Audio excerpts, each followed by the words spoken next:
aristocrat, who is also a mistress of Napoleon III of France.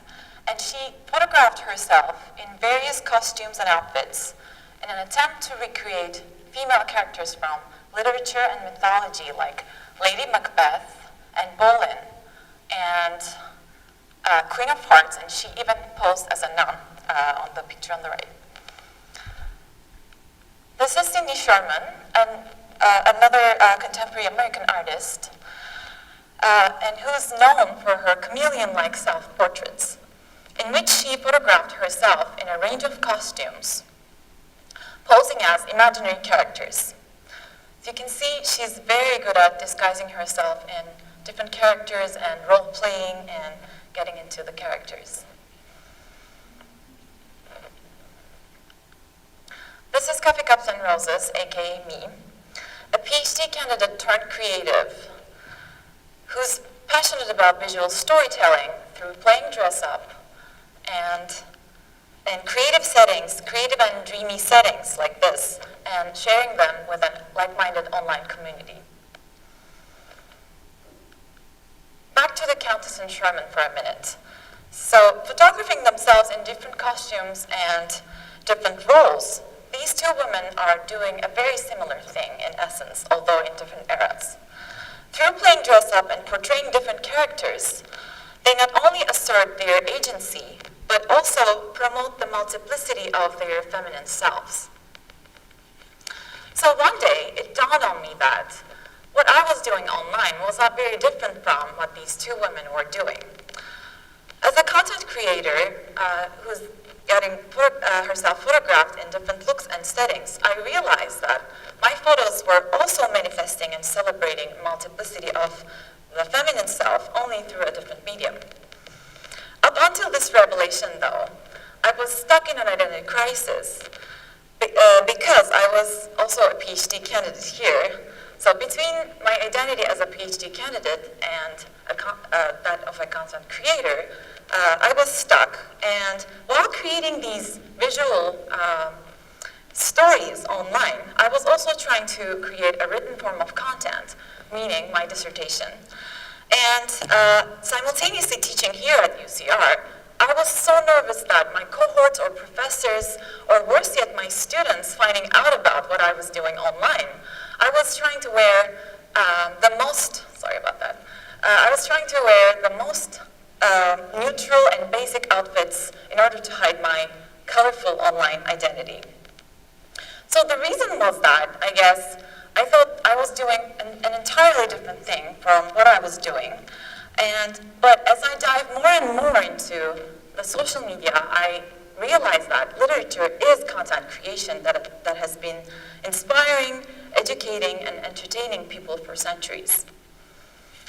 So how did I get here? I moved to the US in August 2013 with only 2 suitcases in order to do my PhD.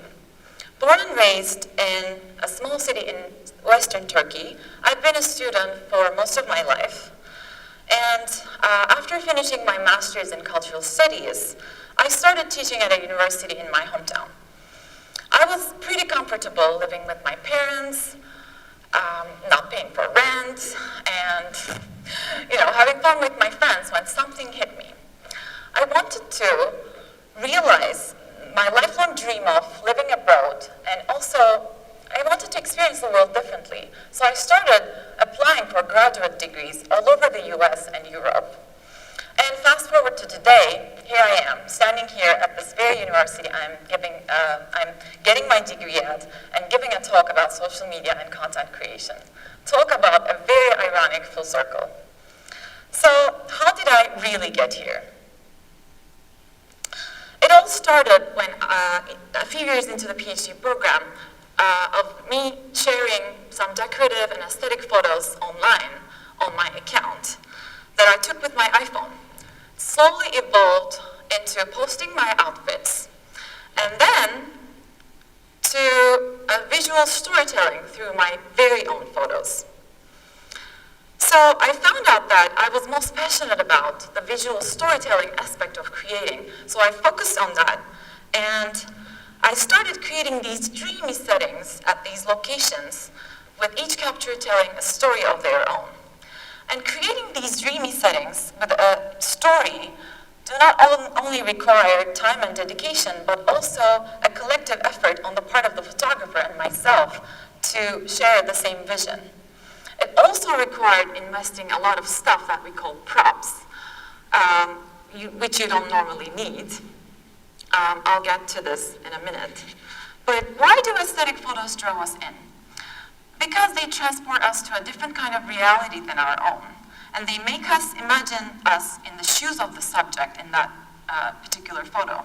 And in my experience, by aesthetically pleasing photos and the storytelling element in them were attracting more and more people to my account.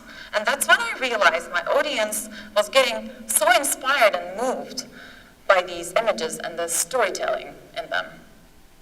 I started getting so many comments about how they wanted to recreate the same setting or the pose, or they loved imagining themselves in the same setting, or just about the positivity they added to their lives.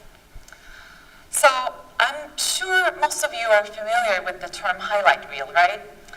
So that's because the final product never shows what goes on into the prep work or the process.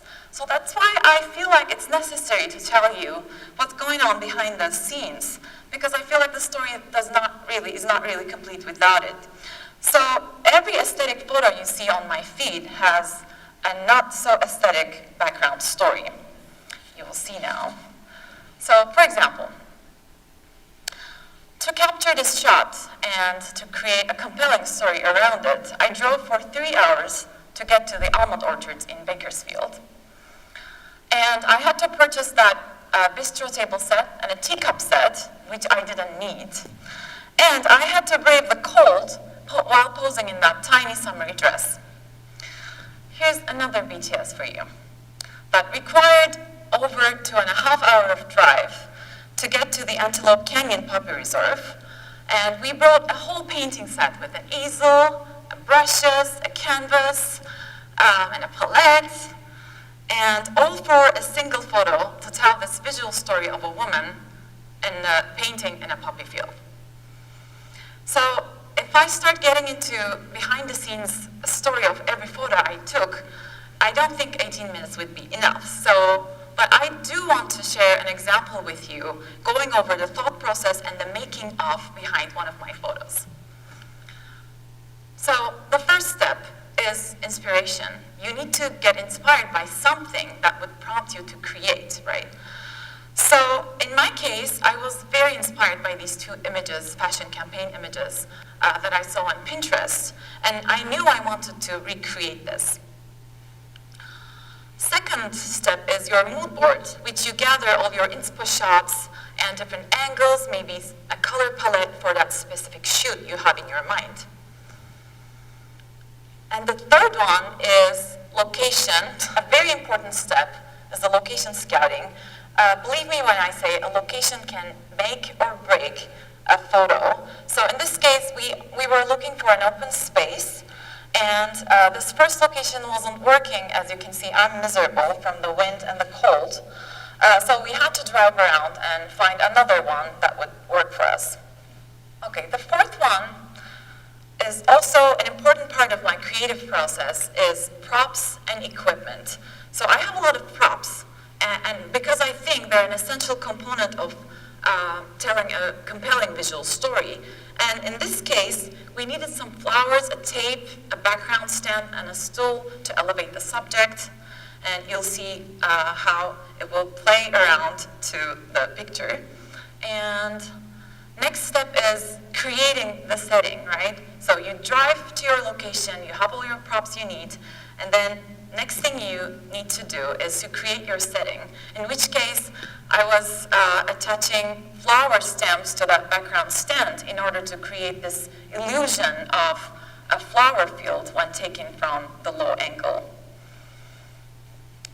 Next up is the actual moment of creation.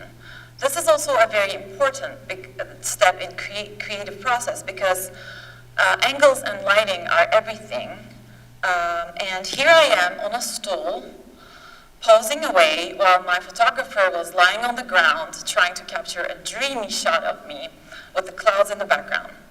Next up is one of the most underrated steps of creative process is editing. So it allows you to play with your colors, right? So in order to set the mood of the photo, so you can create a vintage photo or a more playful photo, or you can give it a film look. So all of this you can do with editing. And the final product, which does not give away any of the nitty-gritty details of this creative process or the struggles that go behind it, right? So, seeing these photos, my parents are asking me questions like, oh, have you gotten into modeling now? Or they joke about how they sent me to the US to get a degree, but I've gotten into modeling. Or my uncle jokingly calls me a world model. I'm not a model. And just a relative of mine recently asked my mom how long would I be doing this thing as if it was a bad habit or something with an age limit. But the older generation doesn't really understand what I'm doing, what I actually do, how I earn my living, or this industry that's been flourishing and getting bigger and bigger every year. So what I'm doing actually is running a one-moment show, which involves modeling, because you need to know your angles and how to pose. But it's so much more than modeling. It includes, but not limited to, styling, location scouting, set design, creative direction, photography, editing, pitching to brands, and even accounting. So I wear many different hats through this process of creating content and ultimately a personal brand. And that's something that brings out multiple selves within me. So it's not just by playing dress up in dreamy settings, but also by wearing different hats and assuming different roles in my business that I get to manifest the multiple layers of myself. So as soon as I realized that I could reconcile my content creator identity with my academic self, I made peace with the two selves, and then the crisis got resolved. So I got to celebrate multiple layers of myself and femininity, and I also learned to accept that I'm a multidimensional being with different interests, passions, and skills. So we as human beings are not one-dimensional. We have various different interests, passions, and dreams, and that's what makes us unique. So if you're passionate about more than one thing, don't be scared to tune into different layers of yourself, realize your different potentials, and pursue your dreams. Thank you.